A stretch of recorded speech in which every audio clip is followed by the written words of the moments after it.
Boa noite, que a graça, que a paz do Senhor Jesus Cristo esteja presente na sua vida, que a doce presença do nosso Deus transborde, inunde, transforme e revolucione a sua vida, que a graça majestosa do Senhor Jesus seja o diferencial na nossa vida para a glória de Deus. Que nestes dias possamos viver, experimentar qual seja a boa, perfeita e agradável vontade do Senhor. Repito, que nestes dias possamos experimentar qual seja a boa, perfeita e agradável vontade do Senhor. Como é que vocês estão? Todos estão bem? Gozando de plena saúde? Gozando de plena saúde física, mental, emocional e espiritual? É importante entendermos que o ser humano, ele é composto de todas estas partes. Ele tem o seu físico, ele tem a sua mente, ele tem as suas emoções e tem também o seu espírito. E se nós andarmos com Deus, por certo, gozaremos de saúde em todas essas áreas. Precisamos imensamente da presença do Senhor a nos guiar. Carecemos de Deus. Sem Ele, não podemos fazer nada. Somos frágeis, somos vulneráveis, somos sensíveis e a nossa vida ela é muito delicada. No momento estamos bem e no outro, num piscar de olhos, podemos não estar. No momento estamos aqui e no outro, repentinamente, podemos não mais estar. Apenas Deus, que conhece todas as coisas, que é o Senhor de todas as situações, que é o Senhor tanto de mortos quanto de vivos, é que sabe dizer o que o dia de amanhã nos reserva.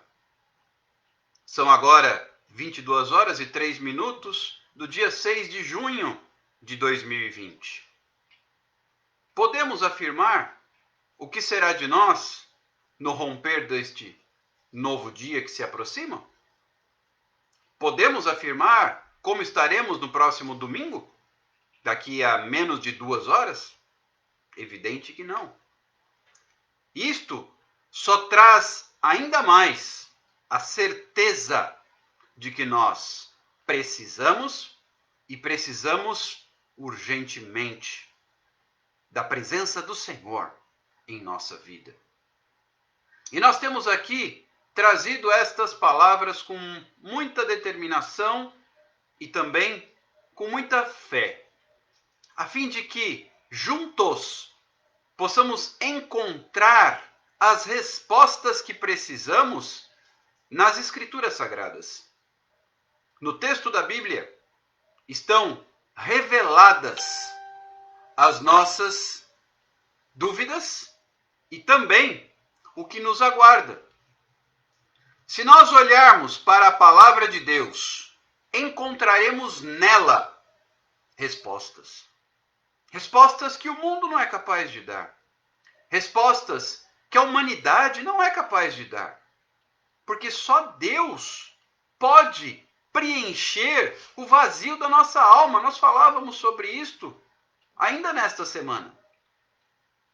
Jesus, certa vez, virou-se para os seus discípulos e disse a eles, no meio de um cenário onde muitos estavam abandonando Jesus e abdicando da sua fé, e Jesus se volta para os seus discípulos e diz, vocês querem ir também?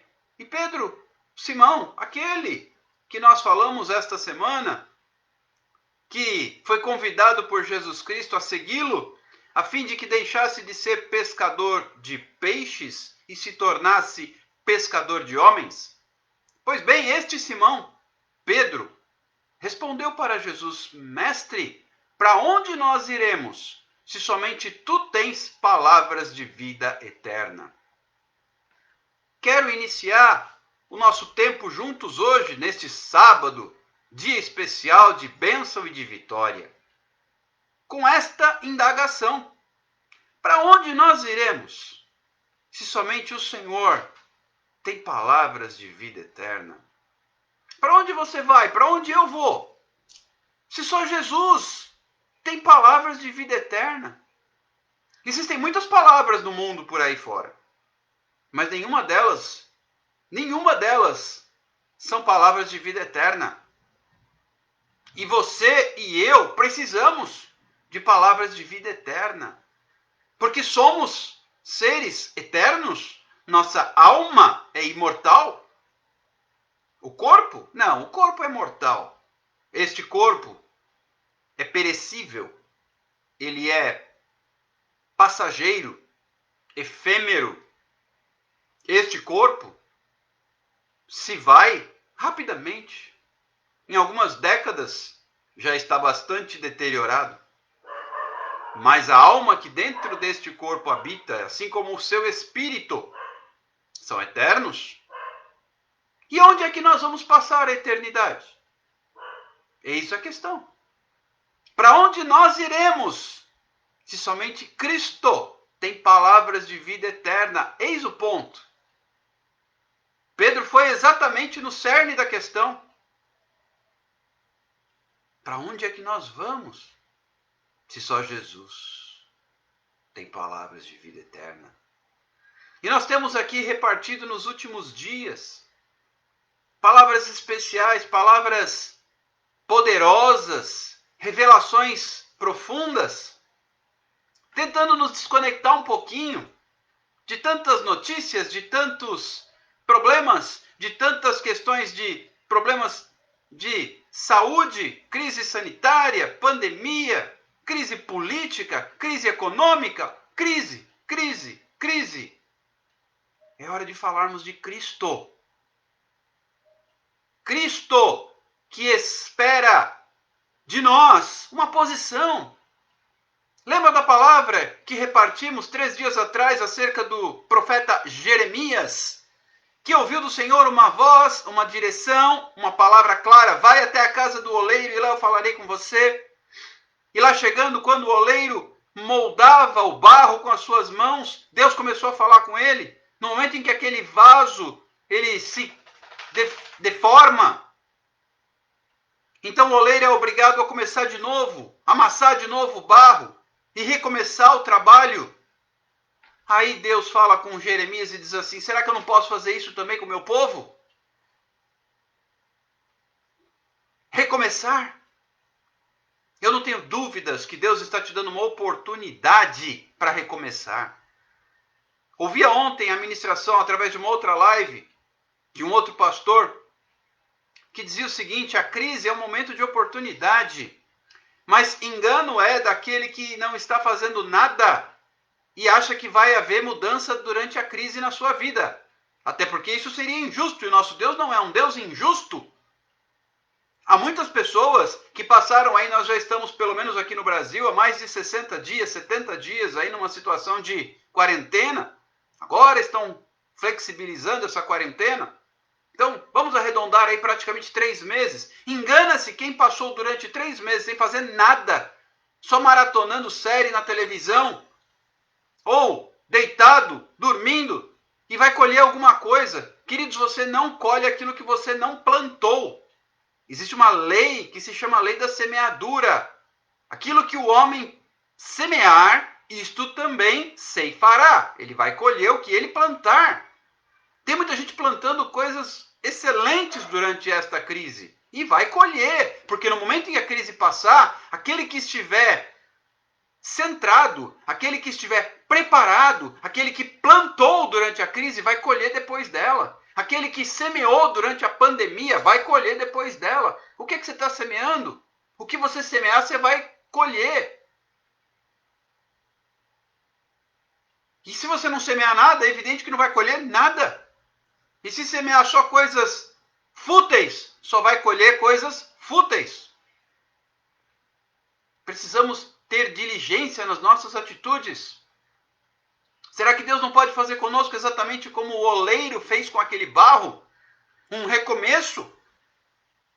Desse tempo em que a humanidade fechou para balanço, precisamos fazer uma análise, uma autoanálise. O que é que nós estamos plantando? O que é que nós estamos preparando para daqui a pouco, quando recomeçarem as atividades? Quando as coisas voltarem ao normal, se bem que falam num novo normal, mas que seja.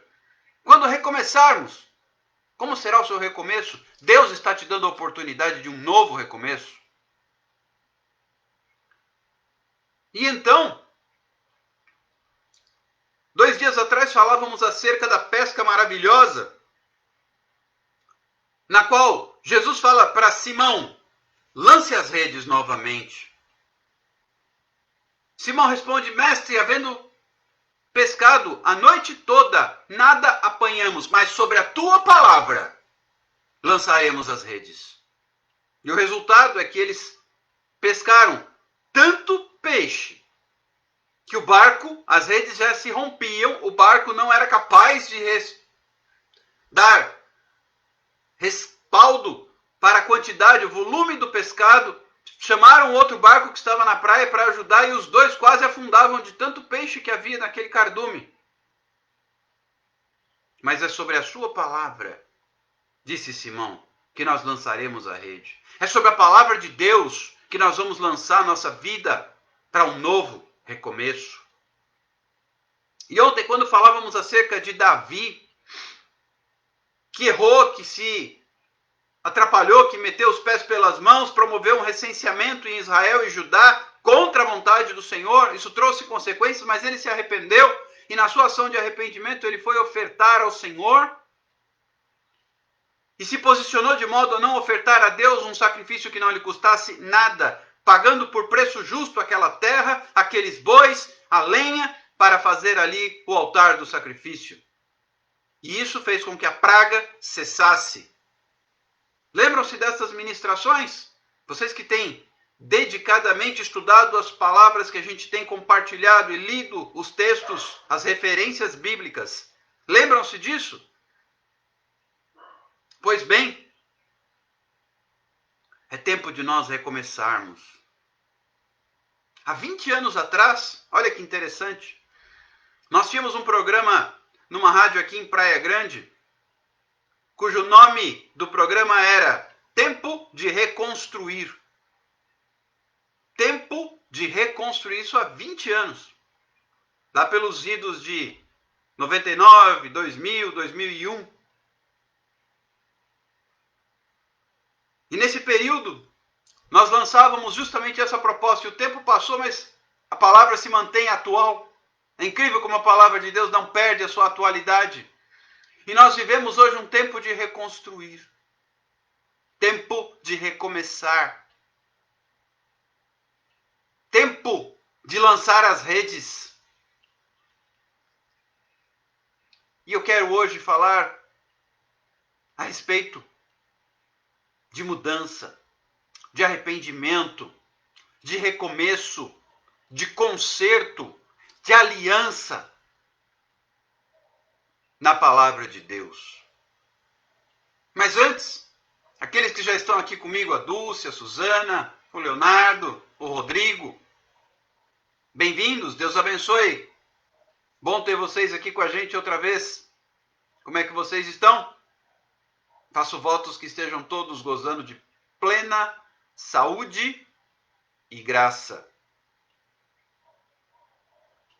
E nós temos que ter a certeza, nem sempre vivemos momentos favoráveis. Mas diante das circunstâncias, devemos reagir. Devemos tomar atitudes. E nossas atitudes devem ser pautadas na palavra de Deus. A palavra de Deus que nos traz cura. Por isso temos lançado aqui esta proposta com estas lives, feitas com muito carinho todas as noites, às 22 horas. Cura através da palavra de Deus. A palavra de Deus que nos traz cura. A palavra de Deus que nos traz vida. A palavra de Deus que nos traz libertação. A palavra de Deus que nos traz direção. Precisamos de direção para a nossa vida. E eu não sei o que tem acontecido com você. Eu não sei detalhes da sua história. Você sabe e Deus também sabe. Eu não sei quais têm sido as aflições, as lutas que têm permeado a sua vida nos últimos tempos. E nesse processo, eu tenho a lhe dizer o seguinte: Deus está interessado na sua vida. Ao contrário do que muitos pensam e dizem, ou talvez até você foi levado a acreditar também, por alguma razão de cansaço, de fadiga, de desânimo, de desapontamento, de frustração, de amargura, de depressão. Talvez você tenha sido convencido a acreditar que Deus não preza pela sua vida, que você não tem valor. Mas veja só, eu gosto muito daquele cântico que diz: eu quero que valorize o que você tem. Você é um ser, você é alguém tão importante para Deus. Nada de ficar sofrendo angústia e dor nesse teu complexo interior, dizendo às vezes que não é ninguém. Eu venho falar do valor que você tem. E a outra estrofe diz: Ele está em você. O Espírito Santo se move em você, até com gemidos inexprimíveis. Daí você pode então perceber que para Ele há algo importante em você. Por isso, levante, recante, exalte ao Senhor. Você tem valor. O Espírito Santo se move em você. Preste atenção nessa frase. Você tem valor. O Espírito Santo de Deus se move na sua vida. Glória a Deus. Aleluia. Quero repartir com vocês hoje algo que tocou o meu coração no dia em que estamos vivendo. A palavra com a qual Deus tem falado comigo neste dia. Texto muitíssimo conhecido no Evangelho segundo João, capítulo de número 8, que conta a história daquela mulher que foi flagrada em adultério. Eu até mandei para vocês, aqueles que estão na minha lista de transmissão, 2 pequenos vídeos.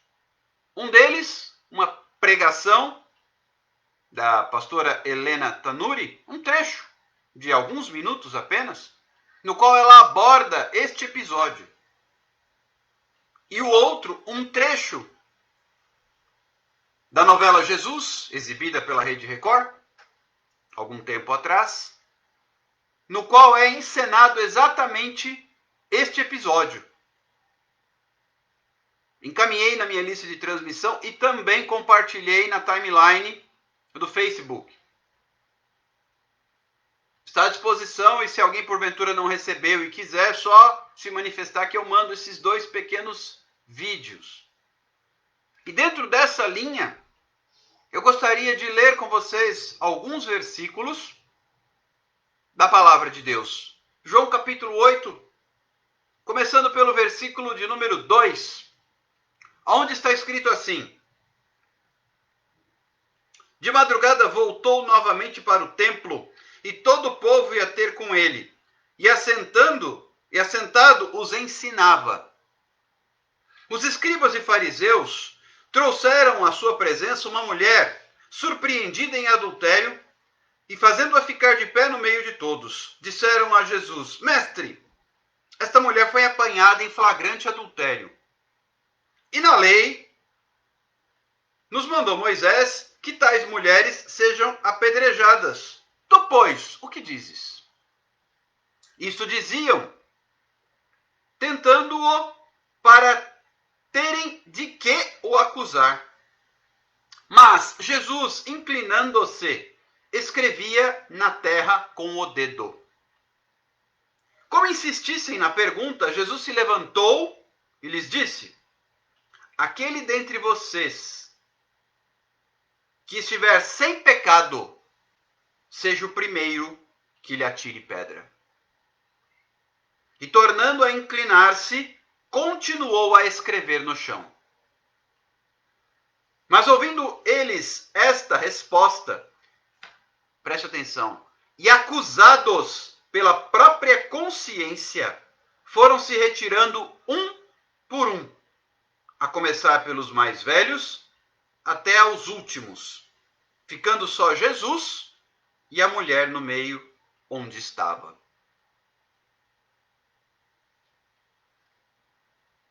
E olha só o que acontece. Erguendo-se Jesus e não vendo a ninguém mais, além da mulher, perguntou-lhe: mulher, onde estão aqueles teus acusadores? Ninguém te condenou? Respondeu ela: ninguém, Senhor. Então lhe disse Jesus: nem eu tampouco te condeno.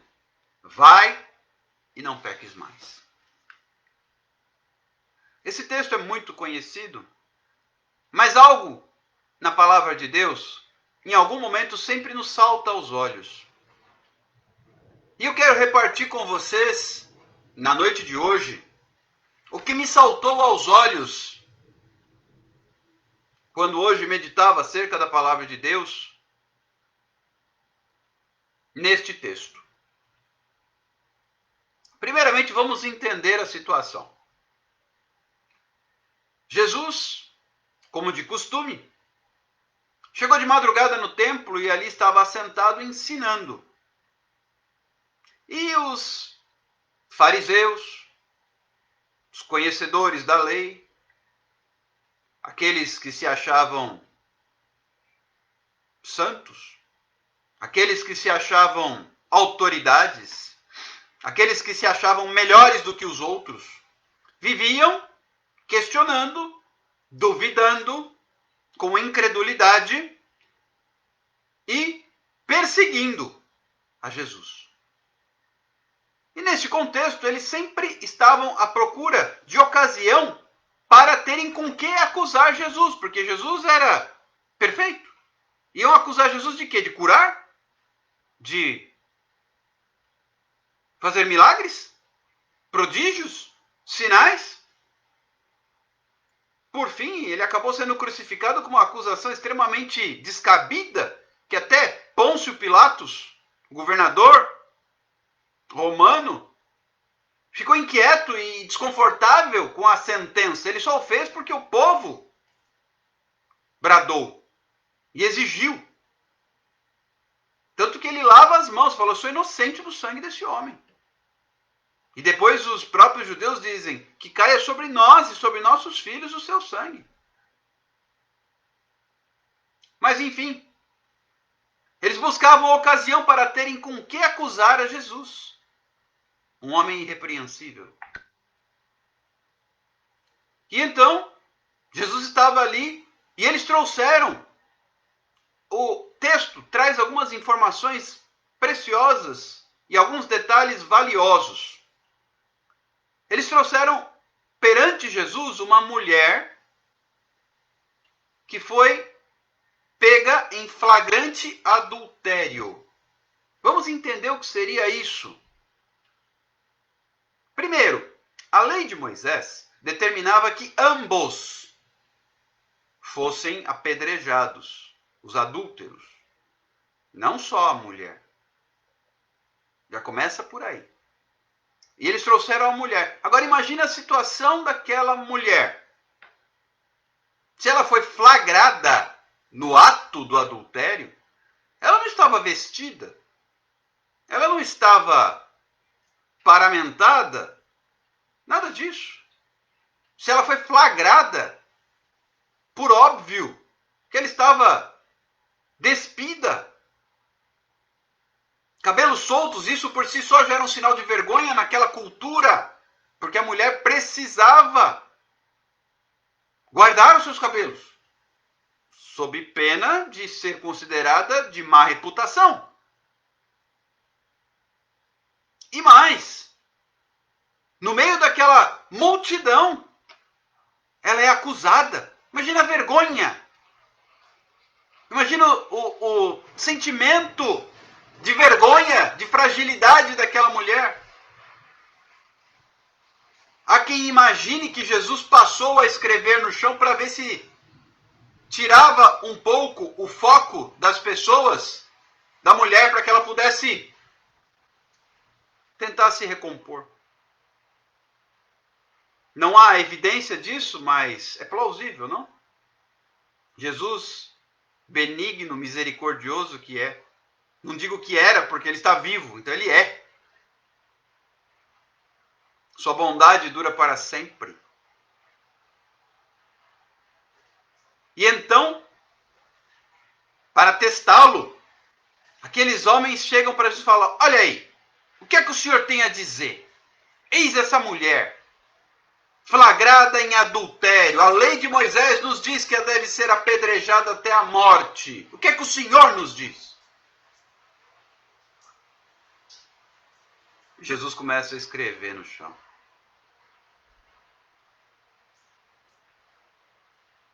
Jesus é perspicaz em ter algumas atitudes inesperadas, não é verdade? Jesus começa a escrever no chão.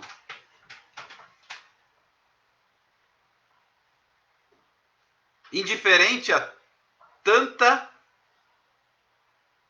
maldade daquelas pessoas, mas não indiferente ao sentimento daquela mulher. Quero dizer para você com isso nesta noite que Jesus não está indiferente em relação a você. Pelo contrário, como eu acabei de te lembrar, você tem valor. Jesus não está indiferente em relação a você, não importa o que os outros estejam te dizendo. Jesus está interessado na sua vida. Como tem aquela outra canção jamais conhecida, ele não desiste de você. Ele se importa com você. Ele compreende o seu caminhar. Nunca vi um amor tão grande assim. Jesus está interessado na sua vida. Jesus estava interessado na vida dessa mulher. E então, eles insistem. Não vais nos responder? O que dizes acerca dessa mulher? E então Jesus dá uma resposta penetrante, como muitas que ele deu. Aquele dentre vocês que estiver sem pecado, que seja o primeiro a atirar a pedra. E o interessante é que com essa resposta, incomodados pelas suas próprias consciências, as pessoas foram soltando as pedras que estavam nas suas mãos e indo embora, um a um. A começar pelos mais velhos, talvez aqueles que tivessem mais pecados. As consciências foram acusando. Nosso pensamento ele é muito rápido, não é verdade? Talvez num estalar de dedos, num piscar de olhos, passou um filme na cabeça daquelas pessoas. E elas se lembraram, se depararam, ficaram de frente com seus próprios pecados. Queridos, é um engano da nossa parte acharmos que somos melhores do que quem quer que seja. A única questão é que talvez o nosso pecado seja diferente do pecado do outro, mas nem por isso significa que nós não tenhamos pecado. A Bíblia diz que todos pecaram e destituídos foram da glória de Deus. Eu pequei. Você pecou. O salmista ele diz: eu nasci na iniquidade. Em pecado me concebeu a minha mãe. Isso é uma realidade desde Adão. Quando o primeiro homem pecou. A partir dali, toda a nossa semente está contaminada pelo pecado. E nós não temos ocasião nem direito de acusar ninguém. E pelas suas próprias consciências, aquelas pessoas começaram a ir embora um por um. Até que chegou um momento em que ficaram somente Jesus e a mulher. Queridos, eu quero deixar uma frase para você nesta noite. Eu não sei o que acontece ou aconteceu na sua vida até aqui. De repente, pessoas viraram as costas, foram embora e deixaram você sozinho. Mas o que eu quero te dizer agora, em nome de Jesus, e eu peço a você que receba esta palavra, é a seguinte frase: você e Deus é o suficiente. Escute bem. Você e Deus é o suficiente. Todas as pessoas foram embora dali. Ficou apenas a mulher e Jesus. E eu te pergunto, faltava alguém? Ela e Jesus era o suficiente. E Jesus, ele estava inclinado, escrevendo novamente no chão. E ele volta a levantar a sua cabeça, olha, observa que não há mais ninguém exceto a mulher. E ele pergunta para aquela mulher. Versículo 10. Erguendo-se Jesus e não vendo a ninguém mais além da mulher, perguntou-lhe: mulher, onde estão aqueles teus acusadores? Ninguém te condenou?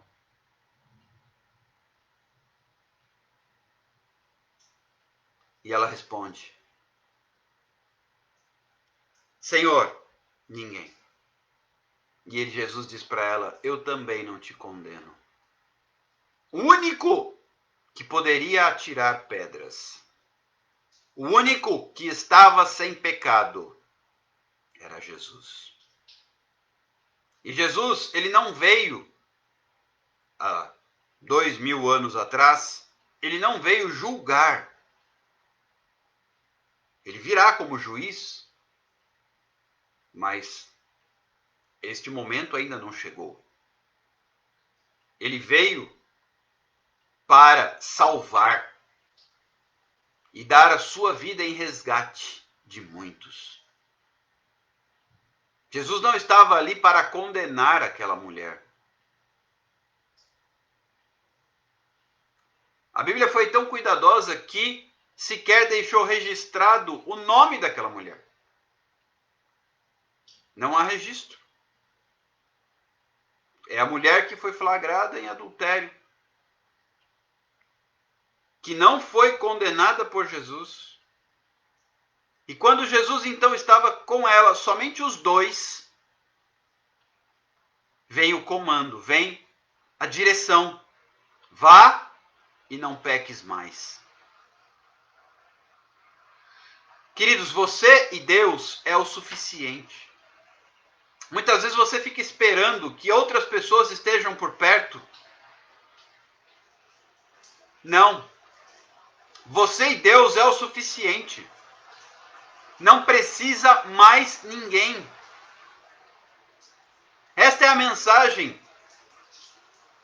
que Deus tem colocado no meu coração para o dia de hoje. Você e Deus é o suficiente. Glórias sejam dadas ao nome do Senhor. Você e Deus é o suficiente. Não precisa mais ninguém. Isso basta. Lembram da resposta de Simão Pedro a Jesus? Para onde nós iremos se somente tu tens palavras de vida eterna? Ou seja, você e Deus é o suficiente.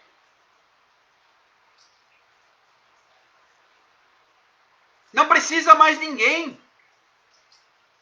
Quando Quando Daniel injustamente foi sentenciado à cova dos leões e arremessado para ser devorado, condenado por um crime que ele não cometeu,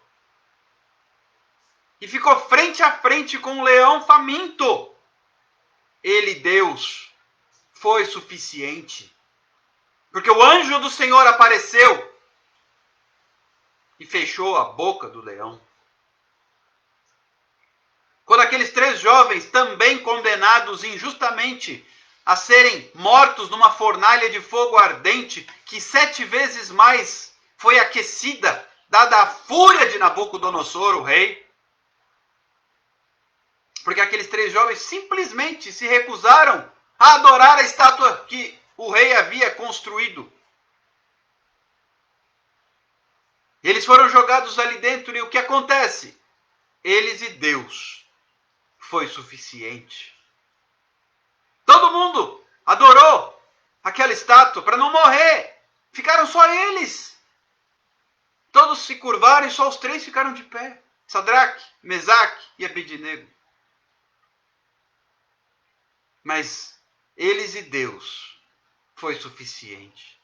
Porque dentro da fornalha, enquanto todos esperavam que assistir ao espetáculo de uma carnificina, dos seus corpos queimando até virarem cinzas, o que todos viram foram 3 homens lá dentro, livres. E um 4º homem, junto deles, que nas palavras do próprio rei, era semelhante ao Filho dos deuses, semelhante a uma divindade. Era o Senhor com eles, o anjo do Senhor. Queridos, não importa quais sejam seus medos, seus traumas, seus pecados, seus receios, você e Deus é suficiente. Lembra quando Jacó recebe do Senhor a direção de voltar para casa? E ele volta temeroso do seu reencontro com Esaú. E ele dispersa suas esposas, seus filhos, seus criados, seus rebanhos em 2 bandos. Caso um fosse atacado, o outro sobreviveria. E ele sozinho vai até o Val de Jaboque. E ali ele se depara com um personagem desconhecido. E ele passa a lutar com aquele indivíduo sem saber que se tratava do anjo do Senhor. No momento em que Jacó estava em pânico, ele e Deus foi suficiente. E aquele anjo transformou, restaurou, reescreveu a história de Jacó a partir de mudar o seu nome, dando-lhe um novo nome, não mais Jacó, suplantador, trapaceiro, mas Israel.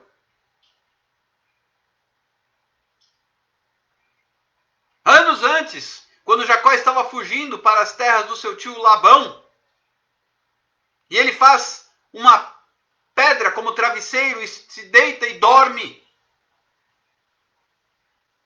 Deus fala com ele em Betel, casa de Deus.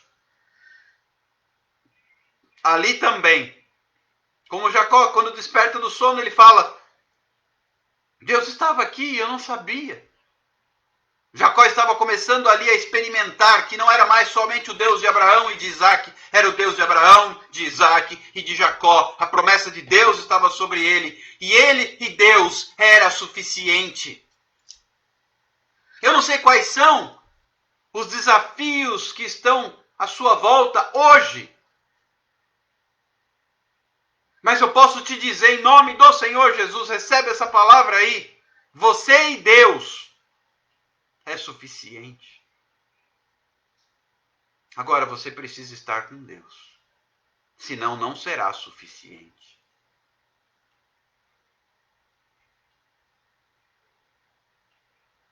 Precisamos, preste atenção, precisamos entender que o que faz a diferença na nossa vida é a presença de Deus e mais nada. Eu vou repetir para ficar bem claro. O que faz a diferença na nossa vida É a presença de Deus e mais nada. O que faz a diferença não são os bens, não é a riqueza, não é o conhecimento humano, não é a fama, não é o poder. O que faz a diferença é a presença de Deus. Experimente você andar com Deus. Quem não se lembra da história de José? Queridos, aquele jovem foi escolhido por Deus. Deus se revelou a ele em sonho por 2 vezes. Isso só serviu para despertar a inveja dos seus irmãos, a ponto dele ser vendido pelos próprios irmãos como escravo, levado ao Egito, passando a servir como escravo. Mas tudo quanto ele fazia, Deus era com ele. Ele foi injustamente vendido. Depois, passou a trabalhar na casa de uma autoridade de Faraó chamado Potifar, cuja esposa era extremamente promíscua. E ela se encanta com o jovem José, que já não era mais um garoto, já era um moço, um rapaz, um homem de boa aparência. E ela tenta seduzir José, mas José, por uma questão de princípio e fidelidade a Deus e a seu senhor Potifar, ele não aceita se deitar com aquela mulher. E então ela o acusa, o inverso, ela deturpa a história, ela o acusa de ter tentado assediá-la. E por causa disso, ele não é morto, porque Potifar tinha apreço por ele, mas ele é condenado e vai para a prisão. Mas é interessante, enquanto José esteve à frente da casa de Potifar, porque ele prosperava, tudo aquilo que ele punha a mão era abençoado. Ele foi vendido como escravo, e quando ele começou a servir aquele homem chamado Potifar, a casa de Potifar começou a prosperar, de modo que Potifar o colocou no governo de todas as coisas dentro da sua casa, de gerenciar todos os seus bens. E Potifar era um homem de posses, rico. E então ele vai para a cadeia, e na cadeia ele começa a prosperar também. Isso é o que determina um homem que tem a presença de Deus na sua vida. Tudo quanto faz prospera. E prosperidade não é riqueza necessariamente, porque José era escravo, depois prisioneiro, mas era próspero. E ele começou a revolucionar aquele presídio, até que ele interpreta o sonho do padeiro e do copeiro do rei. E os 2 sonhos se concretizam, e anos mais tarde, quando o faraó tem um sonho, o copeiro se lembra de José no cárcere e manda chamá-lo, e ele interpreta o sonho do faraó, e por causa disso o faraó o coloca como governador do Egito. José e Deus foi suficiente. Lembra o que diz o Salmo 1?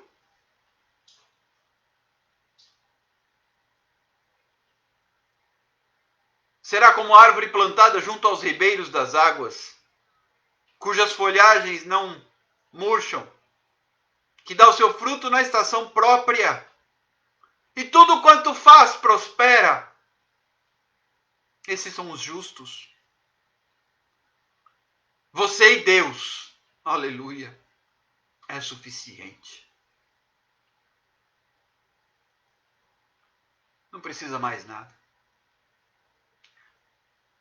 Quando Israel ficou dividido entre servir a Deus e a servir outros deuses, Josué foi categórico e levantou a sua voz e disse: eu não sei quanto a vocês, mas eu e a minha casa serviremos ao Senhor, porque Josué sabia, ele e Deus é suficiente. Toma posse dessa palavra em nome de Jesus. Pois você e Deus é suficiente. Pare de olhar à sua volta, as circunstâncias. Quando Pedro começa a andar sobre as águas, ele dá os primeiros passos, tem uma coragem que talvez nenhum de nós tivesse. E vai tudo bem enquanto é ele e Jesus. Mas no momento em que ele começa a olhar as ondas, o vento, as águas, ele começa a afundar. Porque naquele momento deixou de ser só ele e Deus, ele e Jesus. Queridos, talvez você esteja afundando em alguma área da sua vida ou em mais de uma área, porque deixou de ser só você e Deus. Você e Deus é o suficiente. Para Jó, a respeito de quem nós falamos esses dias, ele e Deus foi suficiente. Não foi fácil, mas foi suficiente. Eu quero terminar profetizando sobre a sua vida, sobre a sua casa, sobre a sua família. Você e Deus é o suficiente. Toma posse dessa palavra. Só você e Deus. Aleluia. É o suficiente. Sabe, queridos, me veio à mente agora uma palavra. Sonhos. Sonhos. Eu não sei quais têm sido os seus sonhos, suas aspirações, seus projetos. Deus sabe, você sabe. Para que estes sonhos se tornem realidade, o caminho é este. Você e Deus é suficiente. Coloca os teus sonhos nas mãos do Senhor. Coloca os teus projetos nas mãos do Senhor. Pois só você e Deus é o suficiente. Recebe essa palavra aí, em nome de Jesus. Você e Deus. Você e Deus. Aleluia. É o suficiente. Essa mulher que foi flagrada em adultério, no momento de vergonha, de humilhação, de pecado, ela tinha culpa, ok? Mas Jesus não estava nem preocupado com isso, ele estava interessado naquela vida. Toda vida para Jesus é preciosa, não existe vida sem valor, tá bom? A sua vida tem valor. O inimigo é que tenta te convencer do contrário. Você tem valor. Então, se entrega para Jesus, pois só você e Deus é o suficiente. Eu quero orar para nós encerrarmos. Feche os seus olhos, curva a sua cabeça. Pai, obrigado pela tua palavra. Que esta palavra possa servir de inspiração para muitos, porque ela não é minha, ela é tua. Ela vem diretamente do teu trono, Senhor. Que essa palavra possa tocar nos corações e realmente produzir os seus frutos na vida de todos os meus irmãos e irmãs que estão aqui comigo e dos demais que em outros momentos terão acesso a esta live. Que Deus abençoe a cada um e ajuda-nos, Senhor, a entendermos que só eu e Deus é o suficiente. Em nome de Jesus. Toma posse dessa palavra. Declara. Se você pode falar aí, fala. Ou escreve. Eu e Deus é o suficiente. Só eu e Deus é o suficiente. Queridos, conto com vocês para me ajudarem a divulgar essas palavras. Compartilha. Compartilha essa live do Instagram, encaminha para os seus seguidores. Só clicar aqui nessa asa deltazinha e encaminhar para os seus seguidores. Compartilhe na sua timeline no Facebook. Compartilhe o link do nosso canal no YouTube. Aliás, se você não visitou ainda o canal, visita, se inscreve. Isso vai ajudando a gente a ganhar visibilidade e alcançar mais pessoas.